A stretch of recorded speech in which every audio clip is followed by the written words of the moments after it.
ભર બપોરે ફરવા નીકળેલ નવાયા ડી કેબિન રોશનનગરના 3 મિત્રો પૈકી 2 કિશોરો નર્મદા કેનાલમાં ડૂબી જતા રોશનનગરમાં ચકચાર મચી જવા પામી હતી। નવાયા ડી કેબિન પાસેના રોશનનગરમાં રહેતો મોઇન પઠાણ ઉંમર વર્ષ 16 ધોરણ 7 માં અભ્યાસ કરે છે, જ્યારે કાસમ પઠાણ ઉંમર વર્ષ 15 રહે ગરીબ નવાઝ પાર્ક અને નૌશાદ પઠાણ ત્રણેય મિત્રો બપોરના સમયે ફરવા નીકળ્યા હતા। તેઓ ફરતા ફરતા ટીપી 13 પાસે આવેલ નર્મદા કેનાલ પાસે પહોંચ્યા હતા, જ્યાં કાસમ પઠાણ હાથ પગ ધોવા કેનાલમાં ઉતર્યો હતો, જે કોઈ કારણસર કેનાલના પાણીમાં ડૂબવા લાગ્યો હતો। તેને બચાવવા મોઇન પઠાણ ગયો હતો।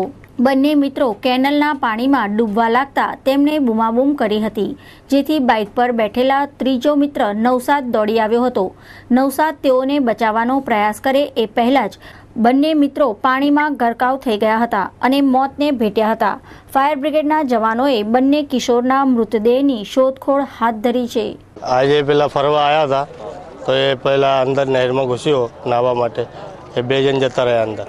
कई रीते जान कई रीते थी क्या हमने जान कई रीते ये उसके साथ में एक छोकरा और था, तीसरा वो भग के आया घर पे तो उसने बताया ऐसे ऐसे हुआ है। अच्छा, फिर आपने फायर ब्रिगेड हाँ उसको पर इन लोगों ने कोई डिसीजन नहीं लिया अभी तक, किसने फायर ब्रिगेड वालों ने। हाँ वो तो शोधखोળ चल रही है। हाँ યસ, એક ગેટ છે ત્યાં પબ્લિકનું કેવું એવું હતું કે છેલ્લા અહીંયા દેખાયા હતા, એટલે આપણે એ જગ્યા એવી હતી કે આપણી પાસે ફાઈબર બોટ છે, એ ફાઈબર બોટની મદદથી અને રેસ્ક્યુ બોટની મદદથી આપણે લાઈફ બોય રિંગ્સ છે, પછી લાઈફ બોય જેકેટ્સ છે અને બિલાડીનો ઉપયોગથી આપણે ગેટની અંદર સુધી તપાસ કરી। ત્યારે બોટની અંદર આપણા 3 માણસોએ લાઈવ કામગીરી કરીને તપાસણી કરી, પણ એની અંદરથી બીજું કંઈ મળ્યું નહીં। સવાલ એ નથી તમે